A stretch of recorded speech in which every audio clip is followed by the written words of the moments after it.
J'étais à Luanda, en Angola, et puis j'étais à Kinshasa.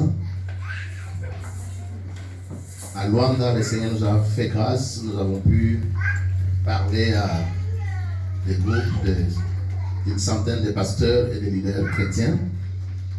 Nous avons enseigné la parole de Dieu. Et là aussi, nous avons prêché à 3 églises. Il y a l'église de la Borne qui est sur place à Luanda, dirigée par le pasteur Prosper, qui est non seulement un cousin pour moi, mais aussi mon fils spirituel. Il est le pasteur de la Borne, mais aussi directeur de Campus pour Christ. C'est avec lui que nous avons pu travailler avec le groupe de pasteurs et de leaders chrétiens. Nous avons communiqué la parole de Dieu. Et en dehors de son église, nous avons aussi pu apporter la parole de Dieu à 2 autres églises. Il y a une église de l'Assemblée de Dieu et il y a une autre dénommée Christ des Rois, mais qui n'a rien à voir avec notre église locale. Donc c'est juste un pasteur que j'ai connu à travers mon activité de Forever. Et donc j'ai pu aussi apporter la parole de Dieu dans son église. À Kinshasa, nous travaillons souvent avec le pasteur René Djunga, qui est de la borne Binza Ozone. Nous avons apporté la parole, nous avons enseigné. Et aussi, le dernier dimanche, j'étais à l'église mère dont Christ est roi à Kinshasa, où nous avons aussi partagé la parole de Dieu. Amen. Amen. Tout ça, c'est en dehors de mes activités de forêt. Donc ça, c'est par rapport au ministère. Nous étions ici vendredi la nuit, dans la veillée des prières, et nous avons été beaucoup encouragés par les frères et les sœurs qui étaient là. Malgré ma fatigue, je suis arrivé à 7h15, c'est vers 9h que j'étais à la maison. À ce moment, je me disais, est-ce que je dois aller à la veillée ou je dois rester à la maison? Je me suis dit, je vais à la veillée. Et puis, nous avons été très encouragés. Amen. Je vais partager avec vous sur un sujet qui pourra peut-être nous prendre quelques semaines. Ça dépendra de comment le Seigneur va nous conduire. Nous savons que le mois de décembre, quand nous arrivons au 25, la plupart des groupes chrétiens célèbrent Noël, la naissance de Jésus. Amen. Même si Jésus n'est pas né le 25 décembre, mais c'est une date qui a été choisie pour célébrer la naissance de Jésus. Et j'aimerais que nous puissions déjà nous préparer au fur et à mesure à cette grande fête pour nous qui croyons que Jésus est le Fils de Dieu et qu'il est Dieu. Nous profitons toujours de ces fêtes-là pour annoncer la venue du Messie, mais aussi l'œuvre qu'il a accomplie. J'étais à l'école biblique et je n'ai jamais oublié, c'était un cours qui était donc dénommé Christian Education, éducation chrétienne. Donc dans les milieux anglophones, quand on parle de l'éducation chrétienne, c'est tout ce qui concerne la formation. De l'école du dimanche des enfants, des adultes, jusqu'au niveau supérieur, tout ce qui concerne la formation est donc géré dans ce cadre de Christian Education. Et donc, il y avait un cours qui nous a été donné, et pendant qu'on suivait ce cours, il nous a été... Donc, nous avons été initiés à utiliser des marionnettes, par exemple. Utiliser des marionnettes. Et à Noël, c'était toujours bien parce qu'on utilisait cela pour aller parler aux enfants dans différentes églises, leur parler de Jésus, de la naissance de Jésus. Et je n'ai jamais oublié un thème qui m'avait tellement marqué.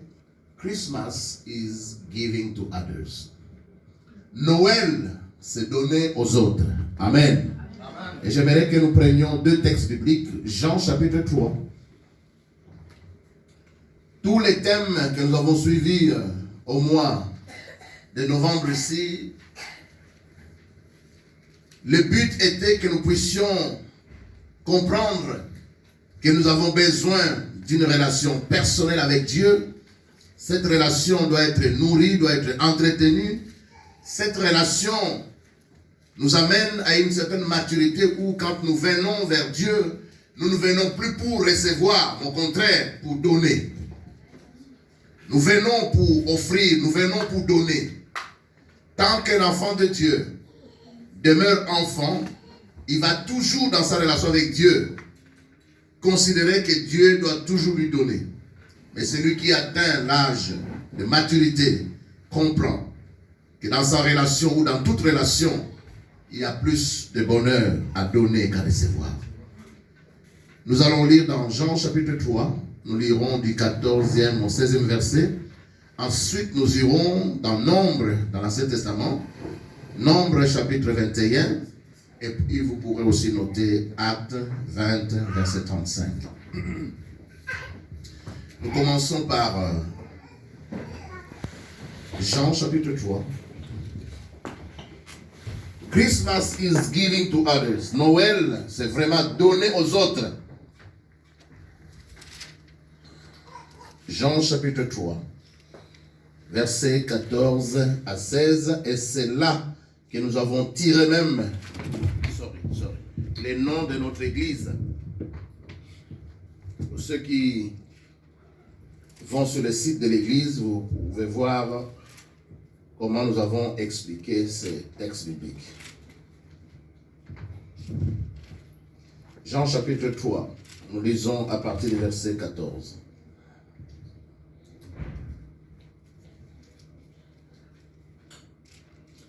Dans ma version, il est dit ceci. Et comme Moïse éleva les serpents d'airain dans le désert, il faut de même que le Fils de Dieu ou le Fils de l'homme soit élevé afin que quiconque croit en lui ait la vie éternelle. Car Dieu a tant aimé le monde qu'il a donné. Vous voyez? On ne peut pas aimer sans donner. On peut donner sans aimer, mais on ne peut pas aimer sans donner. Car Dieu a tellement aimé le monde qu'il a donné son Fils unique, afin que quiconque croit en lui ne périsse point, mais qu'il ait la vie éternelle. Amen. Mais au verset 14, il dit, et comme Moïse éleva les serpents d'airain. Ici, l'auteur est en train de citer Nombre 21. Allons dans Nombre 21. C'est dans l'Ancien Testament. Nombre chapitre 21. Nous lisons à partir du premier verset. Nous allons voir cette citation où l'évangéliste Jean dit « Et comme Moïse éleva les serpents d'airain ».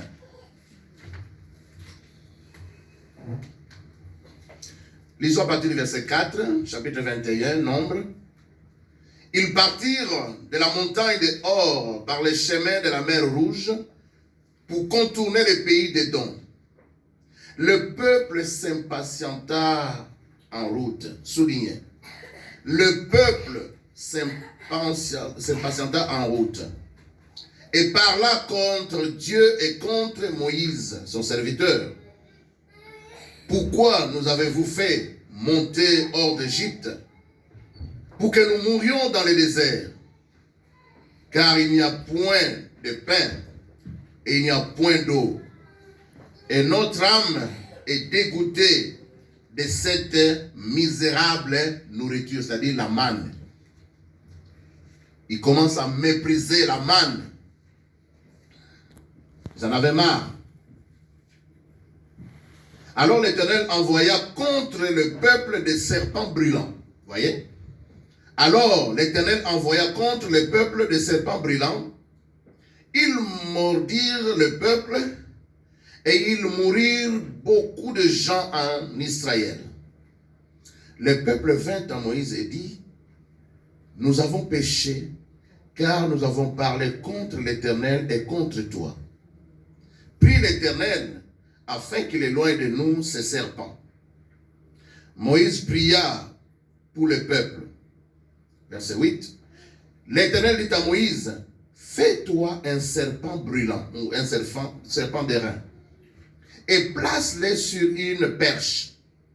Quiconque aura été mordu et les regardera, conservera la vie. Moïse fit un serpent d'airain et le plaça sur une perche. Et quiconque avait été mordu par un serpent et regardait le serpent d'airain, conservait la vie. Les enfants d'Israël partirent et ils campèrent à Oboth. Amen. Merci, nous pouvons reprendre nos places. Seigneur, nous te bénissons et nous te rendons grâce pour ce privilège que tu nous fais de nous retrouver dans ta maison autour de ta table pour partager le pain de vie. Ta parole déclare que l'homme ne vivra pas de pain seulement, mais de toute parole qui sort de la bouche de l'Éternel. Ta parole est esprit et vie. Seigneur, en venant ce matin, chacun a ses attentes. Chacun, Seigneur, a ses défis. Chacun a ses soucis, ses problèmes. Mais nous avons tout quitté et nous sommes venus à toi. Toi qui as les paroles de la vie. Seigneur, nous ne sommes pas des simples numéros. Tu nous connais chacun par son nom. Et tu connais les besoins de chacun de nous, Seigneur. Même si nous chantons les mêmes cantiques, nous lisons la même Bible, mais nous avons des besoins différents, des besoins aussi constants. Seigneur, nous prions au travers de ta parole et de ton esprit et de ta grâce qui nous environne ce matin, Seigneur, que tu puisses rencontrer chacun de nous selon son besoin. Et qu'en sortant de ces lieux, que chacun soit touché dans son être intérieur. Et que cette relation personnelle que nous voulons avoir, développer, puisse, Seigneur, se développer. Nous voulons être des chrétiens matures, des disciples qui ont grandi, des disciples qui peuvent braver toutes sortes de défis parce qu'ils ont compris les pourquoi de leur engagement avec toi. Bénis ce temps, Seigneur. Fais-nous du bien. Pour ta seule gloire au nom de Jésus. Amen. Amen. Dans les textes de Nombres,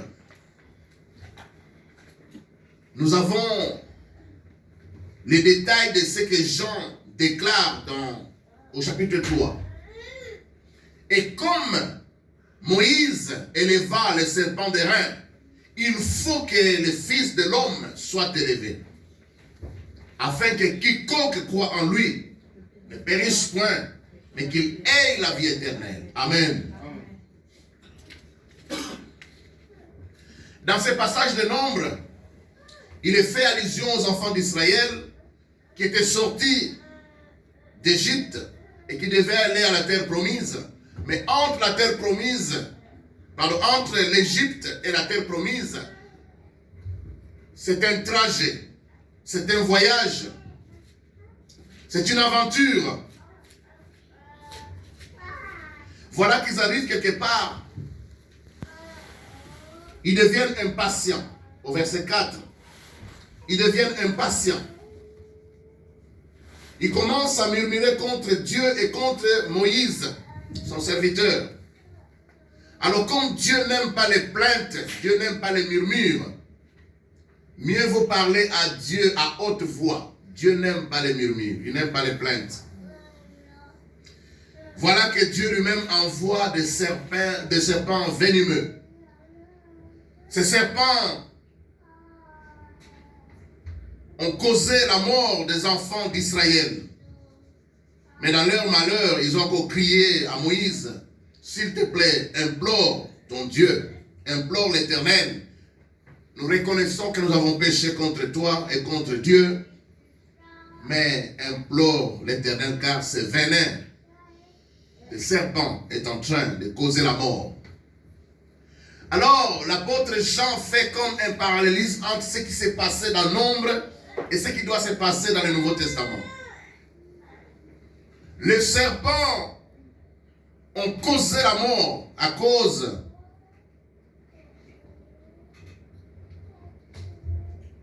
du venin qu'ils ont communiqué. De même, le serpent ancien, depuis le jardin d'Éden, a communiqué son venin et a fait que la mort puisse toucher l'humanité. Le serpent ancien, c'est Satan, comme nous le savons, Lucifer, Satan. Ce serpent ancien a aussi communiqué son venin, de même qu'en Nombre 21, les serpents ont donc communiqué leur venin. Et voilà que Dieu apporte la solution. Il dit à Moïse, faites-vous un serpent d'airain. Alors Moïse fit un serpent d'airain. Quiconque était mordu par le serpent, ce ne sont pas les morsures qui communiquaient la mort, mais c'est les venins qui traversaient, qui communiquaient la mort. Mais quiconque était mordu par le serpent et qui regardait au serpent d'airain que Moïse avait élevé, la Bible dit il conservait la vie, même quand il était mordu. Quel rapport entre les venins qui circulent déjà dans les corps et un simple regard sur un serpent d'airain? Quel est le rapport? Mais quand Dieu choisit une méthode pour sauver, vous devez vous plier à cette méthode-là.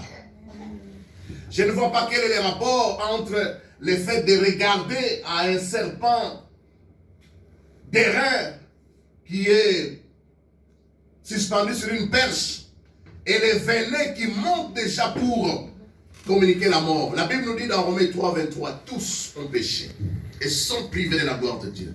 Et Romains 6, 23 ajoute en disant, le salaire du péché, c'est la mort. Mais Romains 6, 23 ajoute, mais les dons gratuits de Dieu, c'est la vie éternelle en Christ Jésus. Depuis le jardin d'Éden, Satan nous a donc communiqué son venin. Et ce venin a pour conséquence la mort. Et nous avons toujours expliqué, quand la Bible parle de la mort, il ne s'agit pas seulement de la mort physique. Quand Adam et Ève ont péché, est-ce qu'ils sont morts physiquement sur le champ?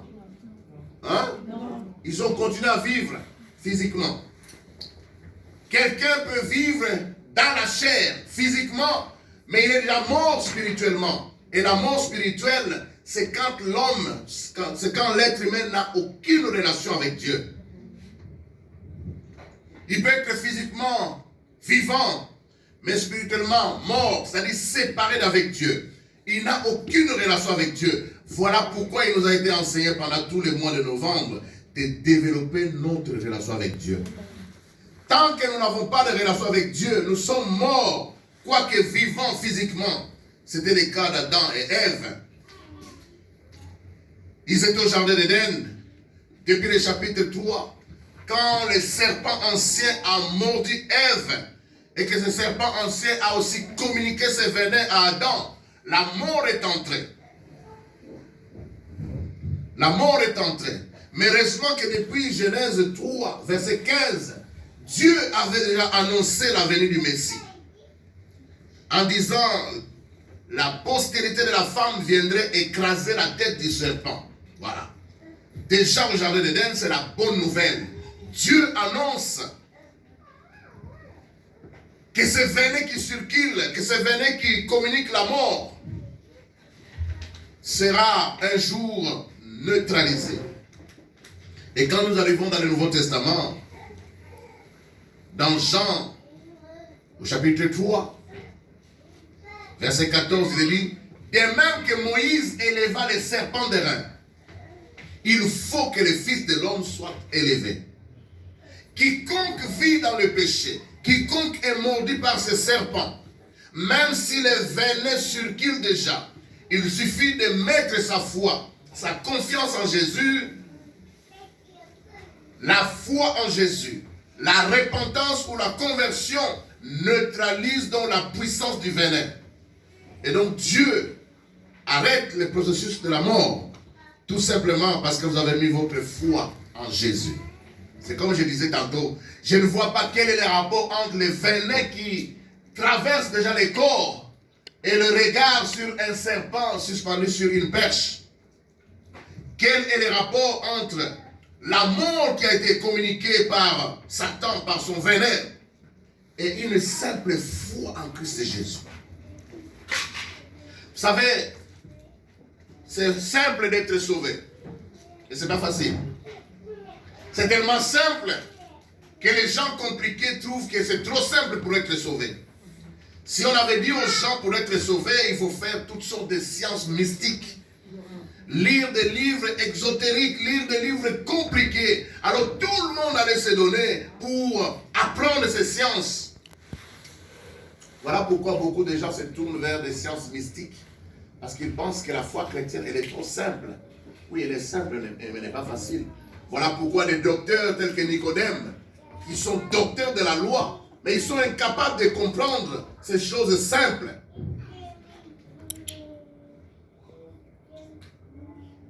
Jésus, c'est l'image de ce serpent qui a été suspendu sur une perche. Jésus a été cloué sur une croix. Il suffit de tourner vos regards vers Jésus, de mettre votre confiance en Jésus, et Dieu pardonne tous vos péchés. Dieu vous donne la vie éternelle, juste parce que vous avez mis votre foi en Jésus, l'image de ce serpent d'airain. Tout ce que nous lisons dans l'Ancien Testament, c'est une préfiguration de ce qui devait s'accomplir en Christ Jésus. C'est pourquoi il nous est encouragé de lire et le Nouveau et l'Ancien Testament. Il y a beaucoup de textes du Nouveau Testament que vous ne pouvez pas comprendre si vous ne lisez pas ou vous ne comprenez pas l'Ancien Testament. Donc le Nouveau Testament vient expliquer beaucoup de choses que nous ne comprenions pas dans l'Ancien Testament. Là, on voit un serpent d'airain qu'on a suspendu sur une perche. Et Moïse dit aux gens qui sont mordus par le serpent, Dieu m'a dit, regardez à ce serpent-là et vous allez conserver la vie. Et ceux qui étaient obéissants, ils ont juste tourné les regards. Alors que la mort traversait déjà les corps, ils ont recouvré la vie. Mais il y avait aussi des gens qui se disaient, c'est quoi les rapports entre ma souffrance et cette perche-là? Et ils sont morts. Jésus, c'est l'image de ce serpent d'airain qui a été cloué sur la croix. Il suffit de mettre votre foi en lui. Dieu pardonne toutes vos fautes. Il pardonne tous vos péchés. Il fait de vous son enfant. Il vous donne la vie éternelle. Et vous ne périrez jamais. Vous devenez une nouvelle création, comme dit la Bible, parce que vous avez tourné vos regards sur ce serpent d'airain, sur ce fils de l'homme. Mais qui a donné cette solution pour que les enfants d'Israël soient sauvés? C'est le même Dieu qu'ils ont offensé par leurs plaintes, par leurs murmures. Vous savez, quand vous n'êtes plus patient, entre l'Égypte, où vous avez été délivrés, libérés de l'esclavage, et la terre promise, il y a tout un voyage. Mais pendant que vous voyagez avec Dieu, il vous a délivré, il vous a guéri, il vous a béni. Si vous n'êtes pas patient, n'oubliez pas, être guéri d'une maladie ne suffit pas à entrer au ciel. Est-ce que je me fais comprendre? Amen. Les gens ont beaucoup de témoignages à raconter. J'étais maladif, Dieu m'a guéri. J'étais ceci, Dieu a fait ceci. Ok, tout ça c'est tout au long du voyage. Mais est-ce que tous les enfants d'Israël qui sont sortis d'Égypte, ils sont arrivés à la terre promise? Pourquoi? À cause des plaintes, des murmures, à cause de la désobéissance, Dieu les a éliminés au fur et à mesure. Il n'y a que 2 personnes sur les 600 000 qui sont sortis d'Égypte. Il n'y a que 2 personnes de tous ceux qui sont sortis d'Égypte. Il n'y a que 2 qui sont arrivés à destination. À cause des plaintes, des murmures, à cause de l'impatience. Quand on est impatient, on commence à parler contre Dieu. On se révolte contre Dieu. Même si vous ne le dites pas à haute voix, mais toutes ces pensées qui vous traversent le cœur, Dieu voit qu'il y a une certaine révolte en vous. À cause peut-être d'une maladie, à cause de la souffrance, à cause d'une déception. Pour les enfants d'Israël, ils commençaient à regretter les beefsteaks, les homards, tout ce qu'ils avaient laissé en Égypte. Mais ce sont les mêmes personnes qui ont crié pour que Dieu les délivre de l'esclavage. C'est pourquoi quand vous voyez toute la masse faire quelque chose, faites marche arrière, dites-vous, est-ce que je dois m'engager ou pas? Souvent, la démocratie signifie que tous les cons sont du même côté. Regardez maintenant, tout le monde dit, on ne fait plus de ce drapeau de la RDC. Tout le monde revient à là. Mais il y a quelques temps, on voulait que Mobutu parte, même les cadeaux, on les a acclamés quand ils sont entrés. Vous voyez comment ça tourne? Sous le soleil, il n'y a rien de stable. L'impatience pousse à parler contre Dieu, mais aussi à parler contre son oint, contre son serviteur. Quand vous murmurez contre les serviteurs de Dieu, vous ne murmurez pas contre les serviteurs de Dieu, vous murmurez contre celui qui les a établis. Alors, parce qu'ils ont parlé contre Dieu, de toutes les façons, Dieu était invisible. Il faut toujours passer par quelqu'un qui est visible pour bien critiquer Dieu.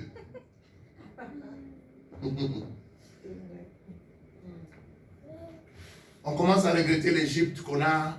Alors, ils ont fait 430 ans d'esclavage. Ils ne priaient que pour la délivrance. Là, maintenant, ils se disent, mieux valait rester en Égypte.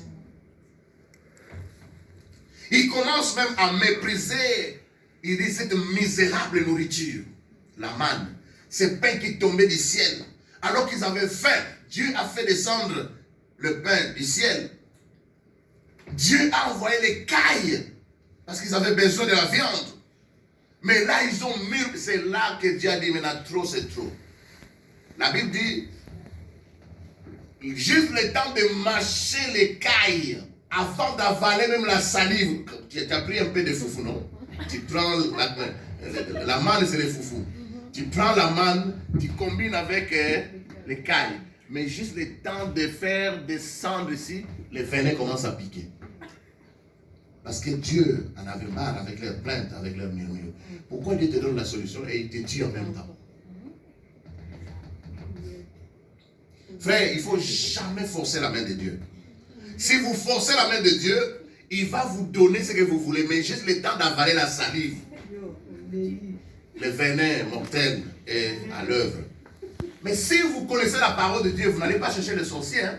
Mais ceux qui ne connaissent pas la parole de Dieu, ils vont commencer à chercher où sont les sorciers. Ça n'a rien à voir avec les sorciers. C'est entre toi et ton Dieu. Dans notre relation avec Dieu, les diables, parfois, il n'a rien à voir. C'est la vérité. Et souvent, il n'a rien à voir.